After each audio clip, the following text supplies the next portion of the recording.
Hello, everyone, and welcome to Nation Watch for today, 12th January 2025. I'm your host, Mervyn Williams. Thank you very much for joining us from wherever you are, and I trust that you will stay tuned to this program to the very end, as you usually do. Today, we're going to be looking at issues that are affecting hinterland residents and indigenous peoples. We want to bring to the public's attention, to the persons living on the coast, living in the city, living outside of Guyana, information that is very seldom reported and very seldom treated with in a public way, so that you have an appreciation of the difficult circumstances under which other Guyanese live. I know that it's very expensive for persons who live on the coast to travel to Guyana's hinterland and to have the experience of Guyana's hinterland and our hospitality as hinterland residents and indigenous peoples generally. So we're going to delve into some of those issues as we go down into the program. But before we get there and before I present my guests to you, there are a few issues that I'd like to address pertaining to hinterland residents and indigenous peoples. Recently, the person holding the office of Minister of Amerindian Affairs, I say holding the office because nobody does the work of Minister of Amerindian Affairs. There was what was purported to be a press conference, I understand, emanating from which there were some news reports which aroused my interest. In one of the reports from News Source, the caption says, Amerindian Affairs Minister to offer guidance to village councils on correct spending procedure for LCDS money. Oh, this is the Amerindian Act. The Amerindian Act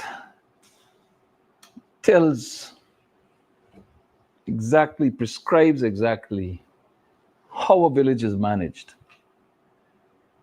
But because of the interference into the operations, into the administration, into the financial management, and into the very life of indigenous villages, there's lots of confusion. The Amerindian Act provides that there will be a village council.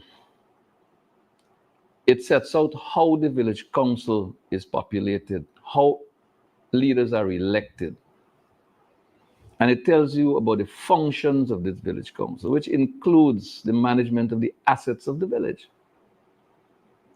But up comes Barrett Jagdeo, Minister of Everything, and engages in arrangements with foreign entities, resulting in the sale of carbon credits without consultation of the indigenous peoples, without their participation, without their free, prior, and informed consent. And he determined what percentage of that take will go to the villages. Then he further determines how much will go to which village, arbitrarily. And then the People's Progressive Party sat down and came up with a brilliant idea that they were going to bypass elected village councils and set up finance committees to manage these funds. And those finance committees were stacked with PPP operatives. What else is expected when the interference is at that level, when the disrespect and disregard for the legislative provisions that treat with the management of indigenous villages is when you absolutely and totally disregard the legislation. Mind you, they brag that it's the best legislation of this type in this part of the world, but what good is it if it is not used, if it's not respected? Why couldn't village councils, why couldn't village treasurers manage the money. But the fact of the matter is, you put PPP cronies in there and they start to do what they choose to do. And if they embarrass the People's Progressive Party administration, they simply cover it down. So, Pauline Sukai, pull your head out of the sand, ease up on the gambling, and let's do some management. So here's what Pauline Sukai said, or is quoted as having said. Outright theft of the money. I have no case before me at the moment. Well, maybe she has partial theft and not outright theft. But I repeat what is quoted here in this report. This quote is attributed to Pauline Sukai, MP, Minister of Marine Affairs. Outright theft of the money. I have no case before me, Minister Sukai told reporters at a press conference this morning. And this is dated January 8th. So it's very interesting. And then the report goes on to quote her as saying, yes, we have had instances where we have heard with no tangible evidence that Tushau is keeping the money and he is not giving the treasurer. That is like a recurrent complaint that Tushau is keeping the money and is not giving the treasurer. There's a little gray area there that we may have to look at later because Tushau is signatory to the bank account. Not sure the treasurer is, and maybe this is why Tushau may tend to want to hold on to the money. What utter nonsense is that coming from a minister of government? Total rubbish. The Tushau is not the owner of the money. He's a signatory to the bank account. And why would the treasurer not be a signatory to the bank account if the treasurer is required to prepare those reports and to manage the money? What nonsense is that? Why do you have a treasurer if he or she cannot be a signatory to the bank account? And why must the Tushau, with the encouragement of a minister, hold on to money? The village council manages the assets of the village. The assets of the village don't automatically become the property of a Tushau. Come on, minister, pull your head out of the sand. Make a different bet this time around. A petition more than 2 years old in February of 2023 was filed by the people of Wakapau, requiring investigation into what they consider inappropriate management and spending of their money. February 2023, that petition was filed. We'll try to get it up there on the screen so you can see it. We'll deal with some other issues later on. But let's look at this. Let's see if we can find the petition. That petition has attached to it, there it is. It's dated February 7th, 2023. The Minister of Marine Affairs is required by law to, within a specified period of time, I believe 30 days. Not sure, I haven't read it back, but I remember 30 days. Is supposed to, within 30 days of receipt of that petition, notify the village in writing whether an investigation would take place and to name a team to conduct that investigation. In this case, the minister fiddled by involving, I don't know that the Minister of Marine Affairs has the authority to instruct the REO of Region 2 to go to Wakapau and conduct investigation, but a team from the regional administration went there. And they did all the investigations that they could do, which I consider unlawful, having regard to the provisions of the Act.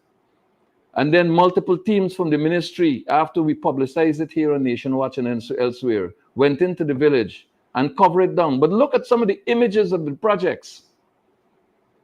Look at some of the images of projects that were undertaken.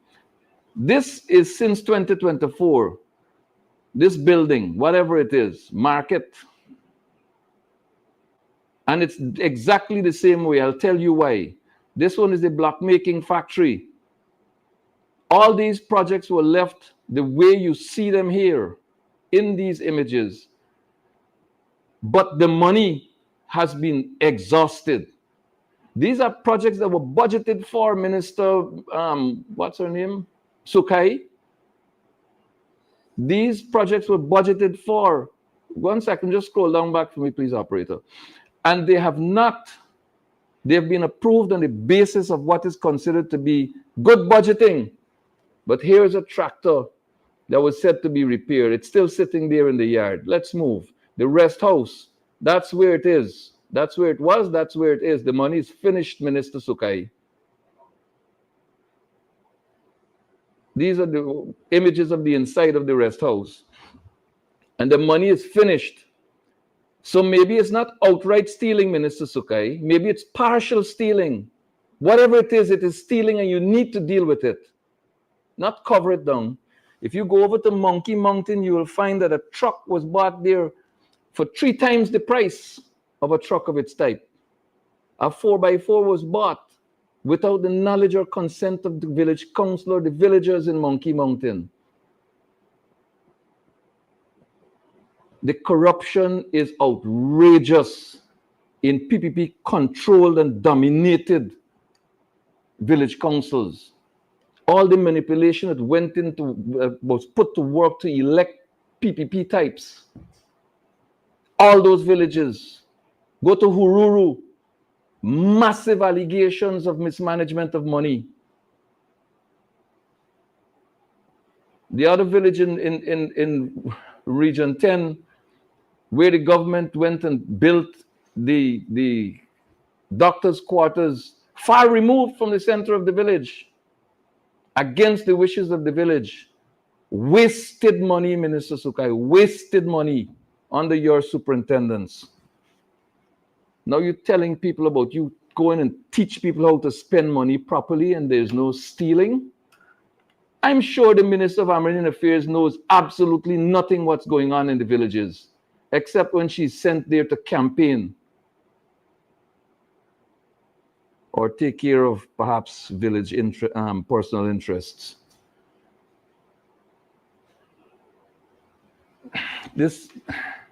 Look, let's move on. Let's move on, shall we? Let's look at Pauline Sukai's disclosures relative to some other issues. Sukai denies reports of growing sexual violence and rape.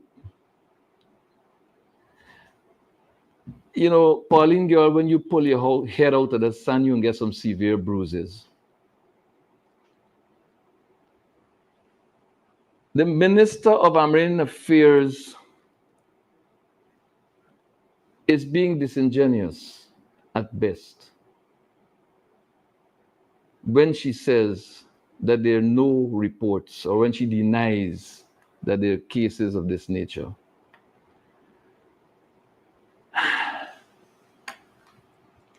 Let's look at what the report quotes Sukai as having said in this regard. We have captured some texts of this report. Now, you will recall that an Indigenous delegation was in Georgetown last April, and they made some revelations.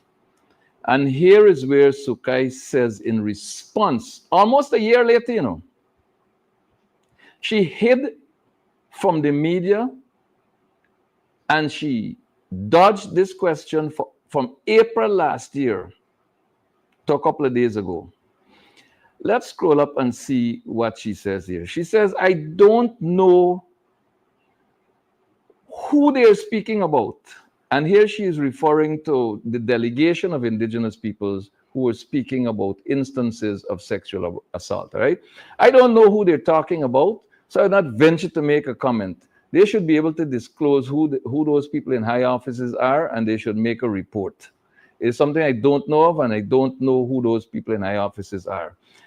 Does Pauline Sukai remember that she sat next to a colleague in cabinet and in parliament, and that former colleague, ministerial colleague of hers, was embroiled in allegations of rape of an indigenous girl from Region 2? Does she not remember that?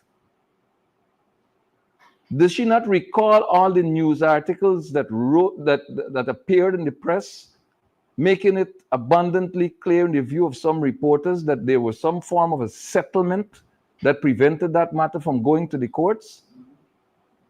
Does Pauline Sukai conveniently forget that, or has she some mental block or the other when it comes to indigenous peoples and their rights?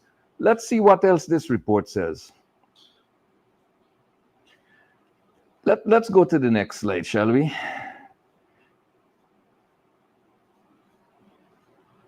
She, however, admitted that the Welfare Department of the Amerindian Affairs Ministry has received reports of teenage pregnancy cases which encompass rape. And in those cases, the department will collaborate with the Human Services Ministry to provide necessary support. Necessary support for whom? Those who collect bribes and shut the cases down, Minister? What about the victims? What about the parents? What about the siblings? What about the other family members? What about society at large? What about the indigenous people generally across this country? Who provides support for them? Minister Sukai. Let's go to the next slide.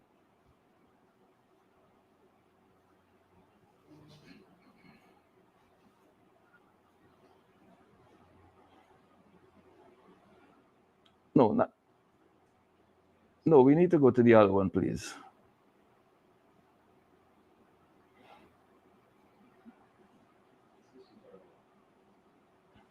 No, let's go back to the other one, please, shall we? We seem to have duplicated one. But in any case, what we have covered here is Minister Sukai's reaction to the suffering people of this country. Let's now take a look at what the Indigenous delegation, while in Georgetown last April, had to say. This is what Pauline Sukai was responding to in January of 2024. These were revelations made in April of 2023. We're going to go to a News Source report. Credit to News Source. Thank you very much for covering that. We are going to use your video footage of your report to highlight this issue. Indigenous leaders spanning 3 districts in regions 2, 6, and 9 today called on the government to establish an impartial commission of inquiry to investigate growing allegations of rape, sexual abuse, and misconduct in indigenous villages by persons, including those in positions of power, who allegedly use their political influence to hamper police investigations whenever reports are made. At a press conference at the Herdmanson Lodge, head of the Indigenous delegation, Mark Anthony Rodriguez, who hails from St. Ignatius Village in Region 9, said the violence perpetrated against Indigenous women and children is becoming a norm, and in most instances, it's allowed to go unnoticed by those in authority. We would like to suggest a call out on the government to launch an impartial inquiry into these allegedly sexual misconduct committed in the confines of our Amerindian village, where in most instances are hampered by political interference into these allegations, resulting in cover-ups from prosecution by the courts while denying justice for the victim in this process. He said in recent times the delegation has received reports of alleged cases of rape involving officials within the Ministry of Amerindian Affairs. In recent times, information came out from remote areas, like, for example, Mr. Marlon Edwards, that these acts were committed by officials employed by the Ministry of Amerindian Affairs in senior positions. And when these matters are reported to the police, there is always an intervention politically. Then the allegations leveled against these officials are stopped there from this political intervention, either by offering compensation, bribes, and it gets nowhere from there. Mr. Rodriguez also said the continued denial and the violation of rights of Indigenous women and children have placed Amerindian people in an even more vulnerable position for continued assault on their human rights. He said should the government heed to their call and that the inquiry finds the officials of the Amerindian Affairs Ministry are indeed culpable, then the Minister of Amerindian Affairs, Pauline Sukai, should be made to step down. Gloria Durant of Rupert Village said reports of violence meted out to women and children in Indigenous communities should not be swept under the carpet, noting that the time is now for action. Matters like violence, rape, and cases like that are reported to the police. It takes long to be looked at. They don't really follow up. Sometimes it goes through the court, yes, but I don't know, for some reason or the other, they would take long because, for example, there are 2 cases which was reported by me, and it is 2 years now, and the girl who was raped, the parents are still awaiting to hear from the court what next step. And Immaculata Casmero of Ashalton in Region 9 said although laws exist to protect women and children, there is little enforcement of those rights, resulting in them facing significant abuse. She said domestic violence is not a burning issue to be addressed. Although laws exist to protect women's rights, we as Indigenous women face many challenges, discrimination, and violation of our rights. And there is also little support given to us as Indigenous women to enforce these rights.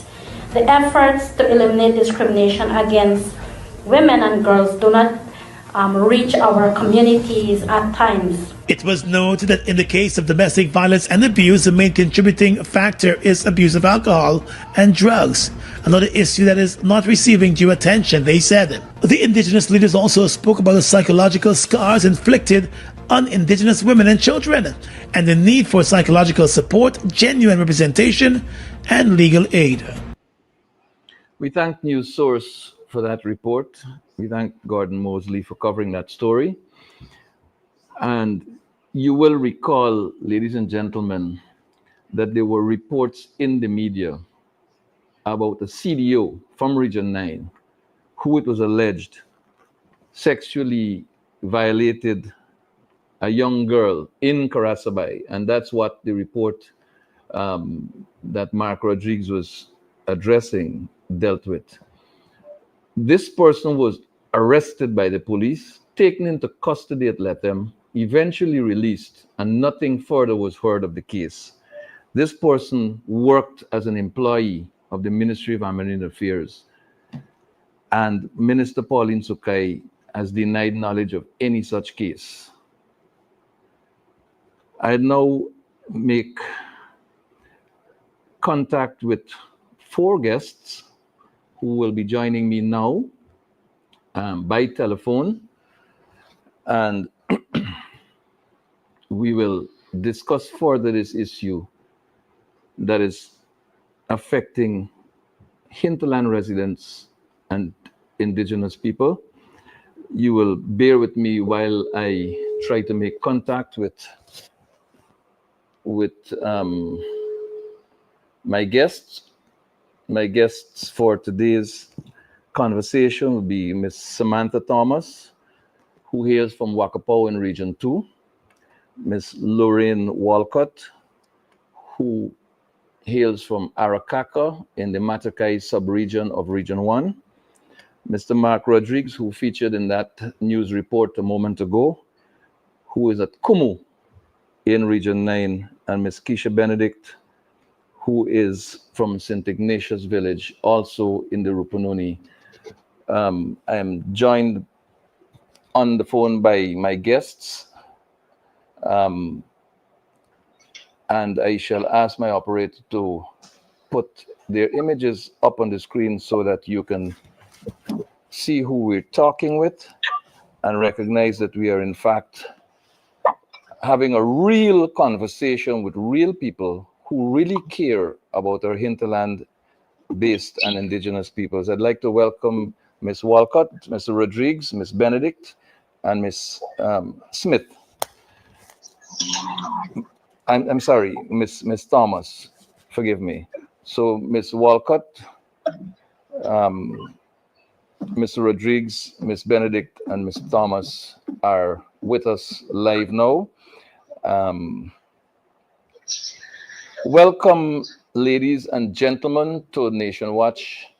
And I wish to thank you all for taking time out to join me here today to have this very, very important conversation at this time in the life of our country's history. Thank you, Mr. Marvin Williams, for the opportunity to highlight some of the main concerns within our hinterland regions in particular. Thank you. Right. So, Minister of Agrarian Affairs, Pauline Sukai MP, had some things to say regarding, I may add, for the benefit of our listening and viewing public, that these persons are members of that group. And some of them were actually part of that press conference panel. That press conference that we featured in that report a short moment ago. Maybe we can mute our microphones for a moment, please. So they were present there, some of them, and participated actively in that press conference. And it was that press conference of April 2024 that Minister Pauline Sukai was referring to in her January 2024 press conference, having avoided the issues for almost a year. Ladies and gentlemen, it is evident from what is reported, and I know that you've read the reports and you have familiarized yourself with what the minister has said. It is evident that the system is hurting more than it is helping our hinterland and indigenous peoples. But before we get to actual cases that have been denied by the minister, may we have your views as to how we can fix this system? We have a minister who lives in denial. We have a system that clearly doesn't work. Gloria Duarte spoke in her press conference intervention about a case that was 2 years old 1 year ago. So 3 years ago, these matters were reported by Gloria, and unto this day, there is no feedback for the relatives, the victims, the village, or anyone regarding these matters. How do we fix these problems? I want to start here with Samantha, if I will. Samantha, what are your thoughts about improving this present system to bring more efficiency, to get greater alacrity in terms of responses to the real needs of the people, and to be efficient in addressing the best interest of particularly our women and girls in the hinterland and indigenous villages of Guyana? Samantha. Yes, pleasant good day to you, Mr. Mervyn Williams, and to the viewers out there. Thanks for having me on this very crucial conversation here today. It is definitely with a sad heart that I speak on the matters of these ills that have been going on for not years, but decades to the indigenous population. It is very sad indeed that indigenous women in particular, mothers more so, and fathers have taught to themselves for so long that there is no help. There is nothing that can be done to help them, their children, and their children that are bearing children in these times. The mere fact that there is no way that these victims. They're all victims, not only the person, the child or the teenager who gets pregnant, but the parents, the family, the entire community. They're all victims of this horrible monster that we speak of today. It is from many cases. There are so many communities that I've worked with over the years, and there are so many cases that it hurts my heart to speak about them and to know that families don't see a way out or don't see a way of finding some sort of justice for the ills that is being done to our children.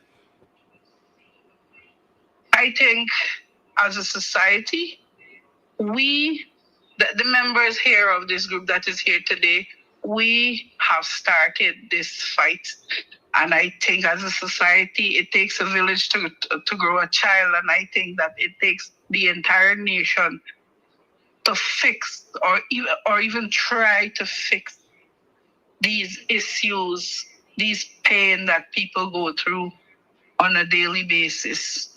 There are so many cases, I cannot name names, but there are so many cases that I am personally aware of in regions 2, in region 1, in region 6, just to say the regions that I've been working with, that I have received reports of cases that people are seeing no way out. I think the system is failing. Young women who gets pregnant, they're in secondary school, and there seems to be no way that they can get any help.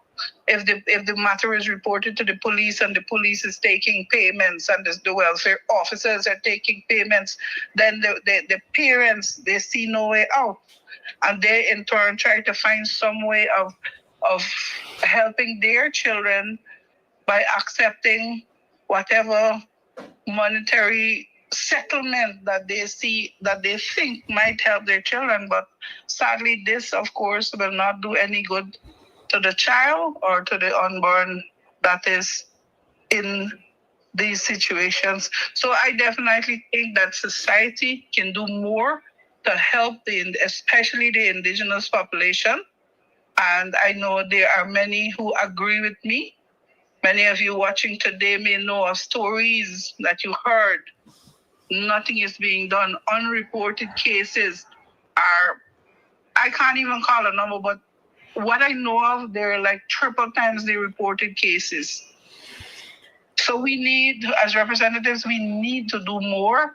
We need to represent on a level that we need to get this message to those who are responsible and are denying the fact that we need intervention in these indigenous communities.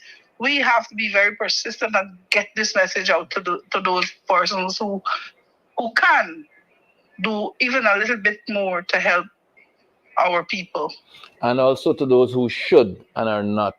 Keisha Benedict, tell us, what are your thoughts in terms of a solution, maybe a raft of measures that you believe that are simple to put in place, easy to put in place, easy to work with, that can help to improve what's happening. Clearly, there are not enough social workers. People are not paying attention to the fathers who are victims in these matters. Fathers feel the same pain of mothers. Fathers feel even more pain than their own children in circumstances such as these. And what do we do? How can we fix this? Keisha Benedict. Good afternoon once again, Mr. Mervyn Williams, colleagues, and all the listeners out there. It is heartbreaking to see all the distress and things that our indigenous young women and girls are facing within, in particular, our hinterland regions. With the lack of trained social workers within many indigenous communities, leaving our girls, including our boys and men too, with nowhere to go to seek help. Most cases would be reported to the village council, it end up to the station, and from there you wouldn't hear anything else. But what we can do to possibly come to a solution to help our Indigenous community, I think we will have to look at increasing the number of social workers within Indigenous communities trained in various areas such as family counseling, drug and alcohol abuse, other sections of that makes up our social services. Also, I've looked at temporary shelter for abuse victims, because sometimes you end up with a case which the victim is within the environment with the perpetrator, so you would have to remove the victims, and sometimes in doing so you link with child protection agency and other relevant authorities. There is no place to put the victim. They may have to travel to the city in order to place in a safe home, which that must change in order to bring about a positive difference or help to our victims. Mark. And Sorry. Go ahead, Keisha. yes, also an income generating training programs can also assist victims. Collaboration between the various authorities can play a meaningful role in assisting our victims within the hinterland community, in particular Indigenous communities, where there is no or little help given. Also, public awareness is important on sexual violence, which will include not only our women and girls, but our boys and men as well. So, as a group, we are here and we are willing to link with the relevant authorities in order to bring about this positive change within our hinterland regions. Thank you, Marvin. This is my take on. Yeah, thank you, Keisha. Mark, you led that team of concerned Indigenous persons. You have support of some very, very strong women, and some of those women were on that team. Let's identify some solutions here, Mark. I get a sense from my moving around this country and interacting with people and police stations and so on, I get a sense, Mark, that police personnel are not sympathetic to people's difficult circumstances when it comes to these molestation cases and domestic violence cases. And I rather suspect that if we had more police officers trained as counselors to lend support and empathy to persons who come there with these situations, that may be a place to start. Do you agree with that suggestion, Mark? And what other measures do you see as being immediately necessary to moving this thing from a dead stop position when it comes to the rights and protection of Indigenous peoples and hinterland residents to a place where we can say that we're progressing in bringing solutions to the table? Okay, first of all, I want to thank you, Mr. Mervyn Williams, for having us this opportunity to vent some of our frustrations here in the hinterland regions. And then I would like to point to the Minister of Marine Affairs, who is totally out of touch with the reality of what has been going on in our Indigenous communities by denying the fact that these cases are minimal. However, let me get back to you there now. I want to suggest that there's a lot of work has to be done we have to work hard, and then we also must not only concentrate on the victims. It is very important also to make some pay some attention to the perpetrators also. We're trained, as Keisha said, we're more trained personnel must be able to make some behavioral assessment procedure on these perpetrators, where one can identify specific problems that they have been going through. For instance, we can identify the inferences, the cues, and most of these perpetrators, there is an attachment of an idiosyncrasy, which is unique to a personality disorder. Everybody got that kind of habit. There is some body language, these perpetrators exhibit, before they go to commit these assaults and these violations of young ladies and women in the indigenous community. So it is important also, to give help, assistance to the perpetrators, where the victims also, they're most of us, most of these victims in the hinterland regions are denied, right? That assistance, they are denied counseling, psychological counseling, where they suffer, these traumas, and some of them, the hurtful part of it is when they relive, when they relive that anniversary, we have an anniversary when these things happen, do we live that? And, it is very, that is a very painful period to go through. So I think that we have a lot of work to be done. And I don't know the reason why the minister is not paying attention, the subject minister of social protection is not paying much attention, where we are over close to 40,000 residents in the Rupununi with 5 sub-districts. Why you're only having a very small staff? There is a staff presence here, but the workload is so much on this small staff. They cannot service this area. It's enormous. The amount of problems that we are having here, it's overwhelming. Thank you, Mark. Lorraine, you're not just a mother, but you're a mother figure to countless people in that area that you live in, with which I'm very familiar.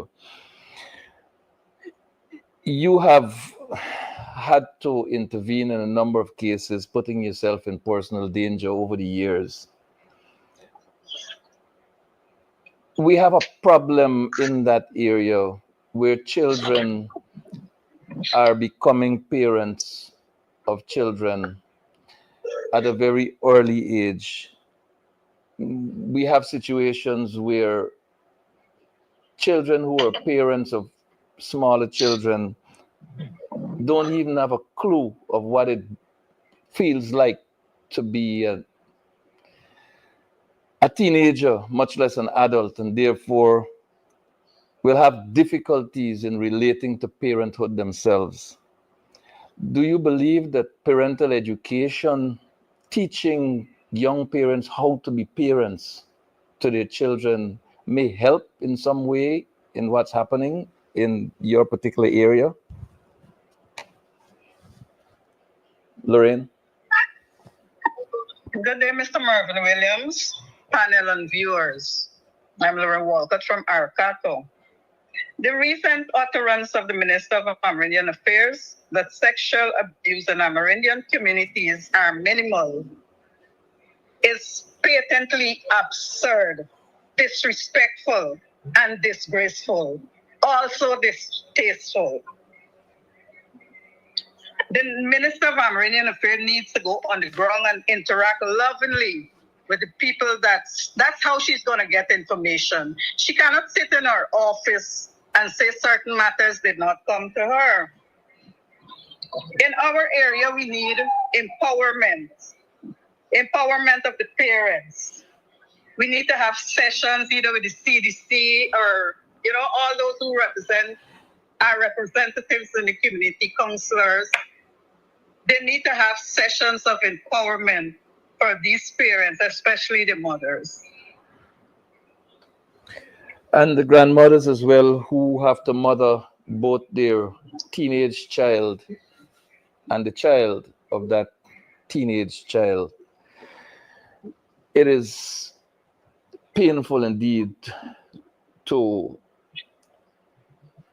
read news reports about a woman who is a mother of children, who is an indigenous person, and who is responsible for indigenous people in their communities and villages living in a state of absolute denial only because of political reasons.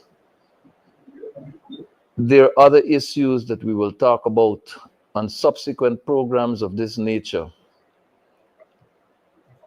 and when we will zero in on specific communities. But let's have this conversation now advance to a state where we can discuss actual evidential material. I want to come right back to Samantha. I know that you may be on this program and busy on your computer doing other stuff. At the same time, given the nature of the interests that you pursue for indigenous peoples, Samantha, but bear with us for a little bit more, if you would. You have cases in Region 2. You had the case of the Dharamlal saga, which obviously Sukai has forgotten. And you have multiple other cases. Recently, we spoke about confirmed cases in Oriala. Three confirmed teenage pregnancy cases in Oriala. And this is not just about girls under 16 becoming pregnant. This is about some male, possibly a member of the family, possibly someone in an influential and powerful position, possibly someone who is wealthy, someone who has dominance over the mind of these little children, violating them, and in the process committing what we understand to be legally termed statutory rape. Samantha, these cases in Oriala, particularly where these three young ladies had to be removed from school or were removed from school because they became pregnant before attaining the age of 16, 1 week ago. 1 week ago, Pauline Sukai, 1 week ago, this was discovered. I'm sure by now you have that report. Samantha, what is the latest on these three matters? We're hearing that these matters have been settled. Talk to us. Well, unfortunately, in these matters, last report I received was that the police intervened, the parent and the perpetrators came to some sort of agreement, and the police didn't go further with it. So tell me who's failing who there.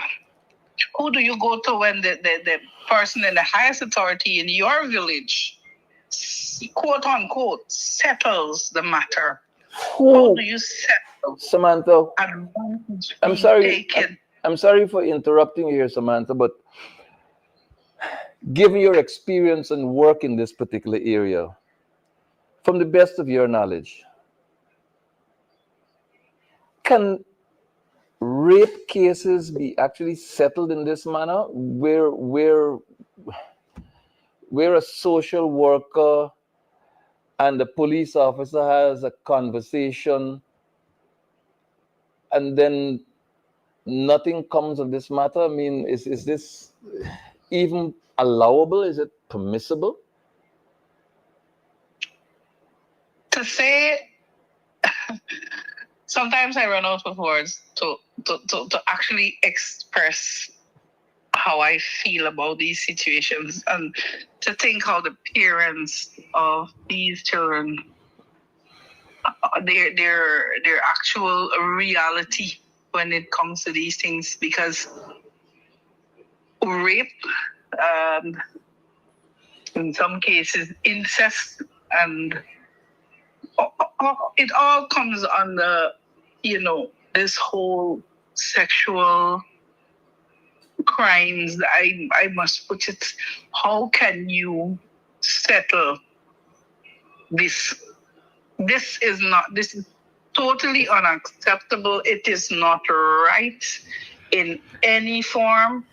And I don't see how a police officer can look at a child who is pregnant, who was taken advantage of, and settle a matter with money or with whatever means is incorporated in that settlement.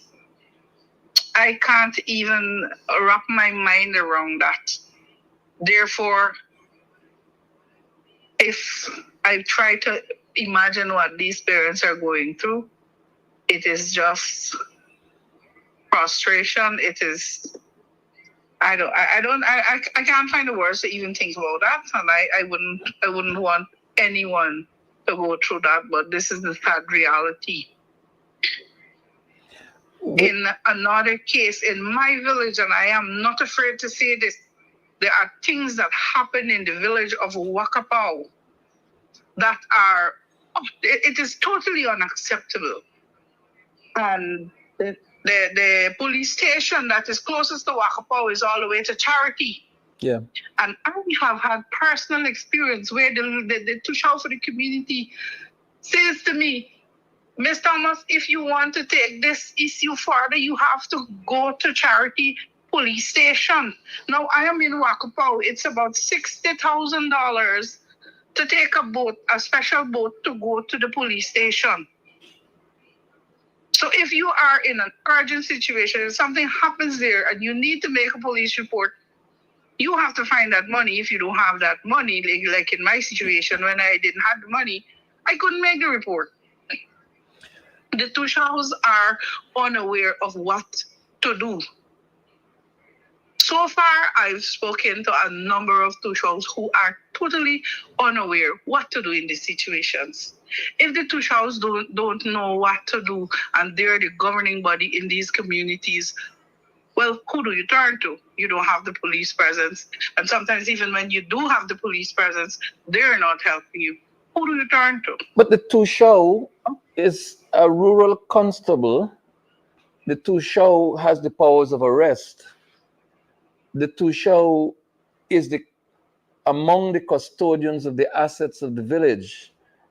And the village council controls the asset. The village council has a boat. It has an engine. They have fuel. The Tushaw has the power of arrest.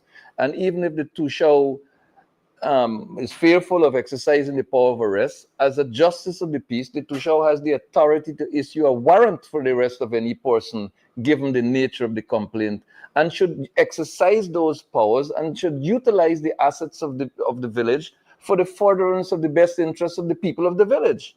So the Tushaw of Wakapau cannot escape criticism or fault in the circumstances that you have just identified.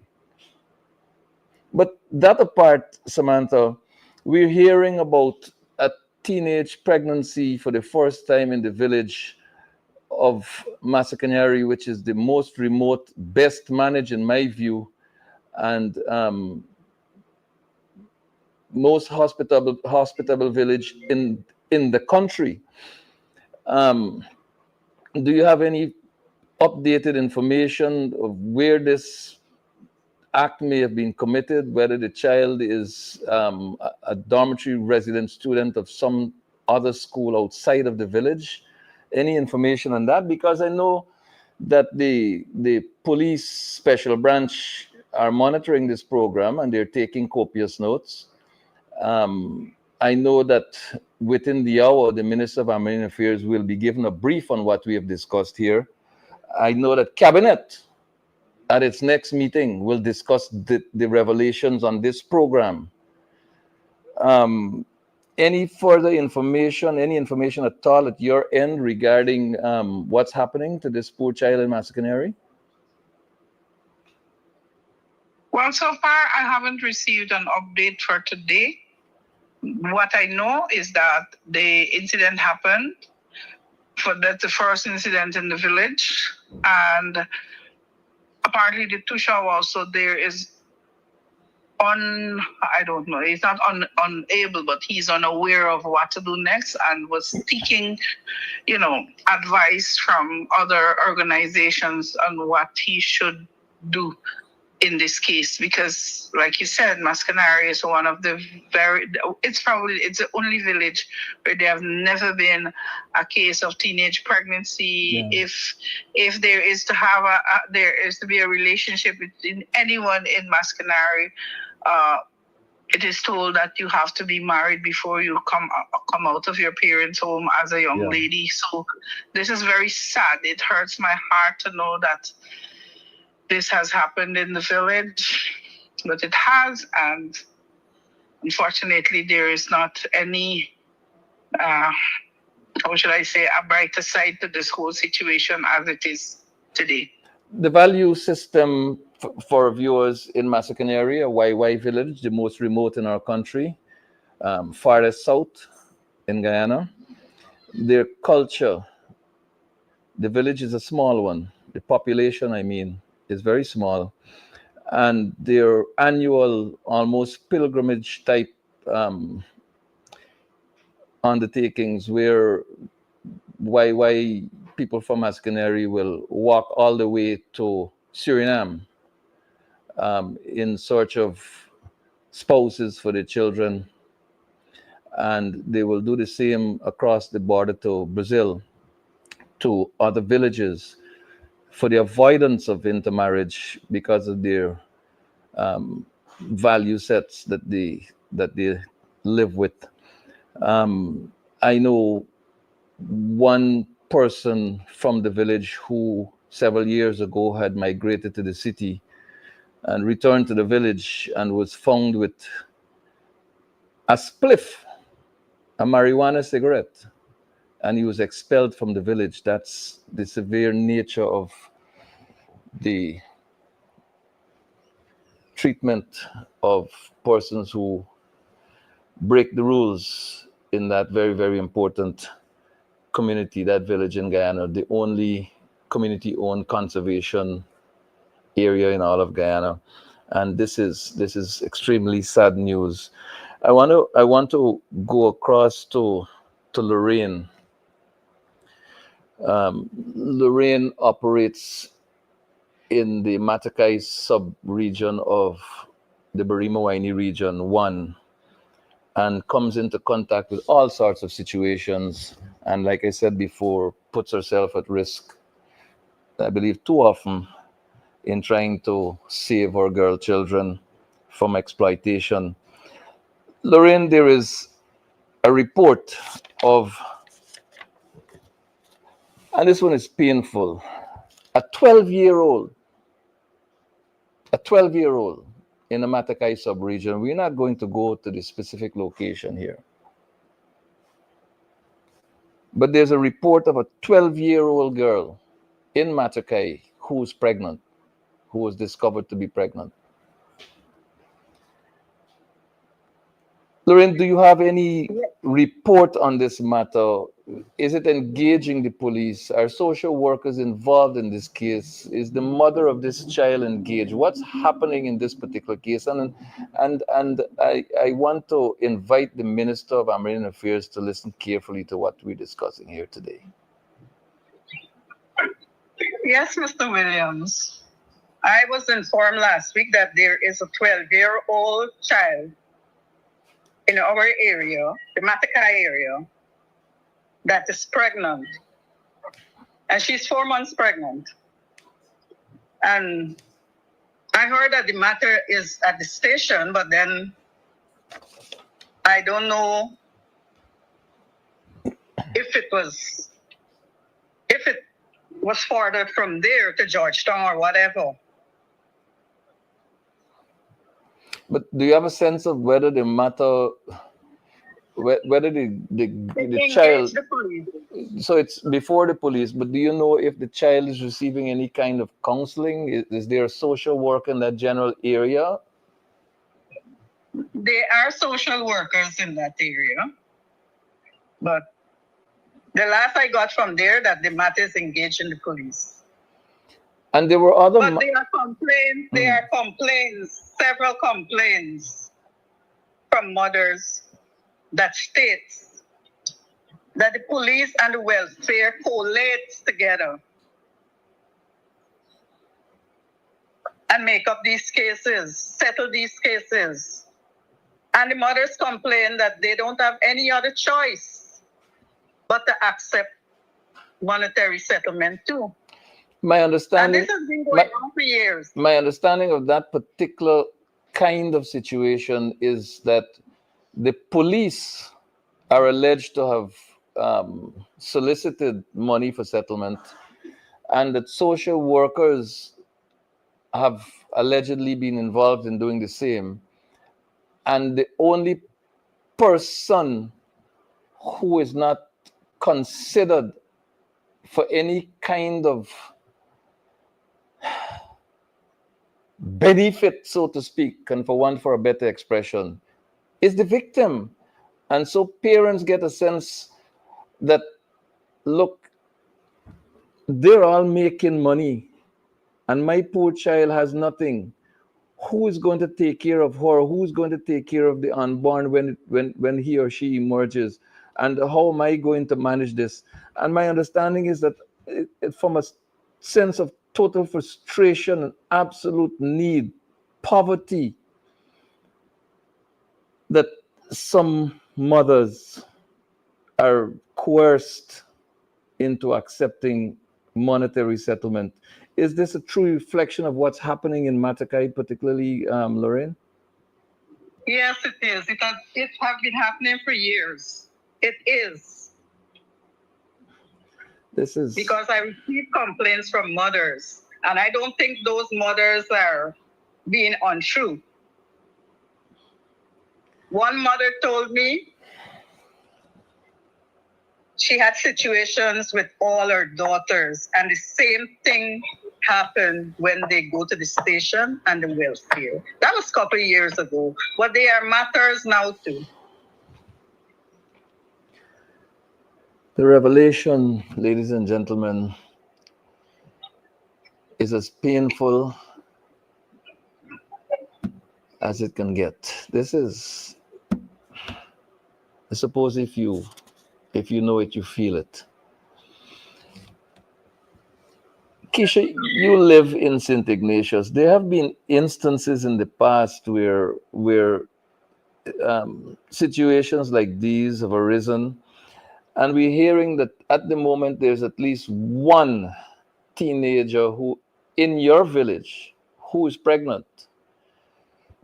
Are you aware of what's happening in this particular matter? Do you know if the police have been contacted? I mean, obviously, if this is a person under the age of 16, as the report suggests, then it is a case of statutory rape. It's a case where the police are mandatorily required to become involved. Are you aware of any action being triggered by the fact that this child is pregnant and out of school in St. Ignatius? Yes, Mr. Mervyn. There is presently a case where I received a report that a 12-year-old from my village. 12-year-old? 12-year-old that is pregnant.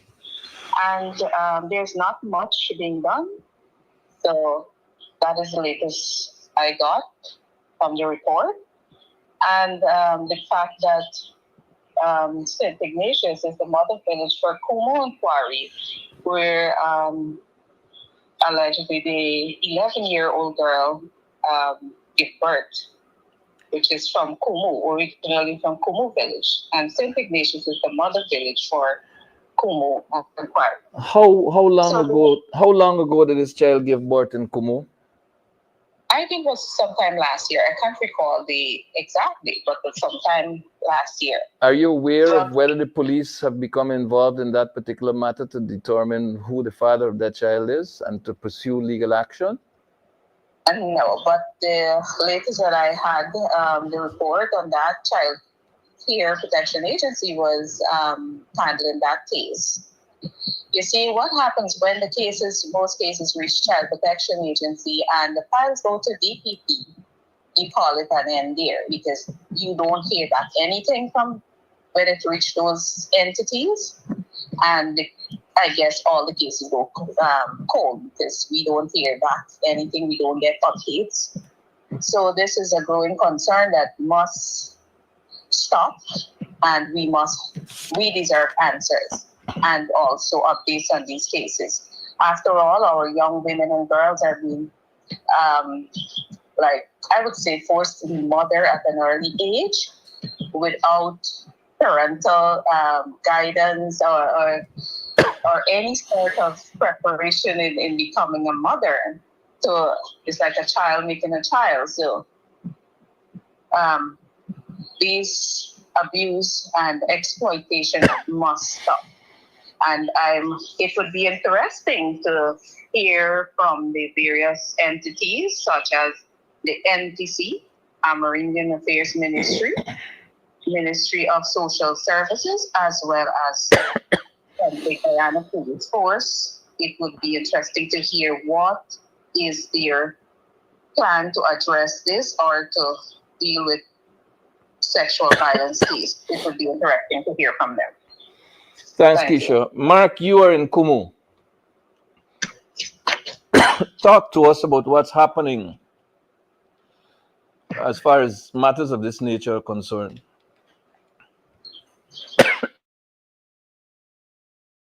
Mark, are you with us?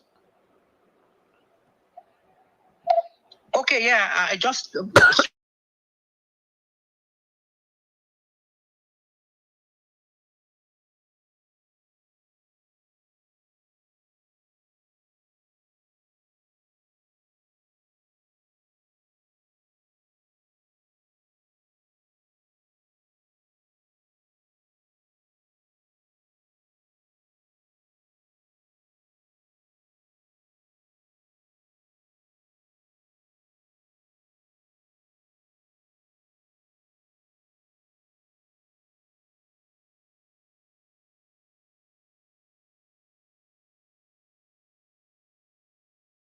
it is important to look at this. Why they are not looking at the Medical Termination of Pregnancy Act to get medical professional advice from qualified practitioners in this field to see whether that child, right, is being able to give birth to the baby, and what would be the post-trauma she would go through. Would she able to be making more children?